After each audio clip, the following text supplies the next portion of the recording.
So suppose that we want to say something like my dad talks a lot.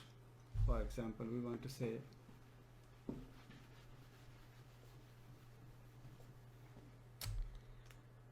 my dad talks a lot.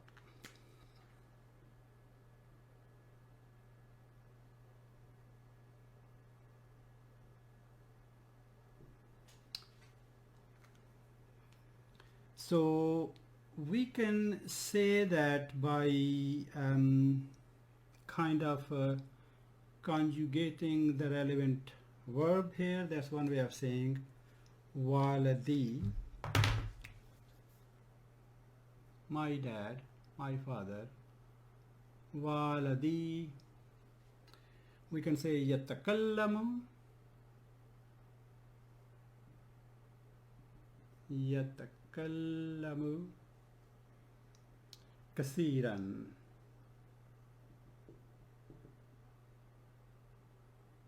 Kasiran. Takallama, yatakallamu, to talk, to speak. So we've conjugated the verb that way, and yatakallamu, he speaks, kasiran, a lot.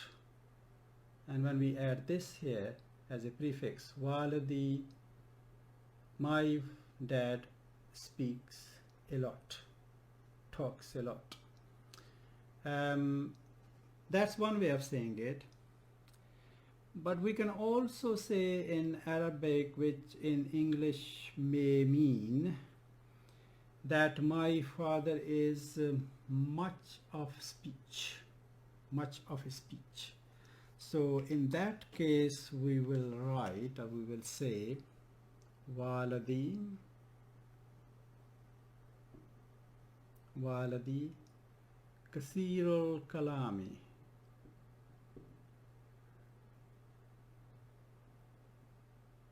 So that's kind of false idafa. Kasirul kalami. So a slightly fancier, more interesting way of expressing the same idea.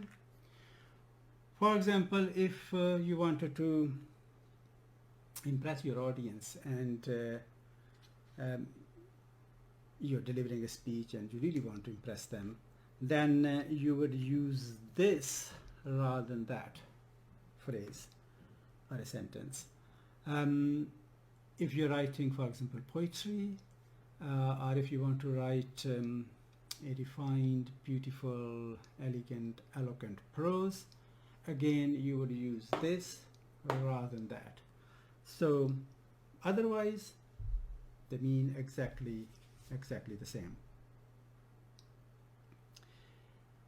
And again, if we were talking about our mother, that my mother talks a lot kind of thing, so all we have to do is we would add ta marbuta to describe our feminine noun, and we would be good to go. So we'll say walida ti here, walidati, that will become fatha, walidati, kasirul, kasiratul kalami. My mother talks a lot. So just adding ta marbuta will clearly change a masculine noun to a feminine noun. We could also use it for abstract concepts. Suppose if we wanted to say this is a widespread problem, just an abstract idea or abstract concept. We want to say this is a widespread problem.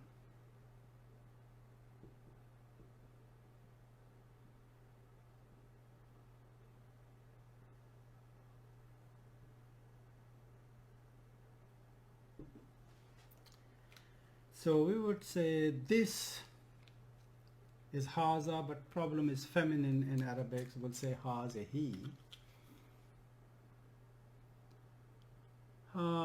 هذه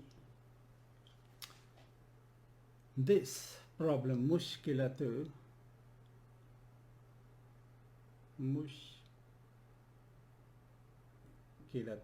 هذه مشكلة. And now what we want to say is we have to say widespread. So in Arabic term, in Arabic point of view, from Arabic point of view, that will be kind of sounding wide of spread. We can use a masdar here, a relevant masdar. For example, we'll say هذه مشكلة واسعة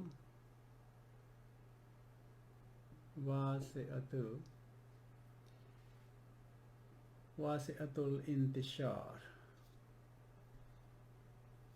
واسعة الانتشار.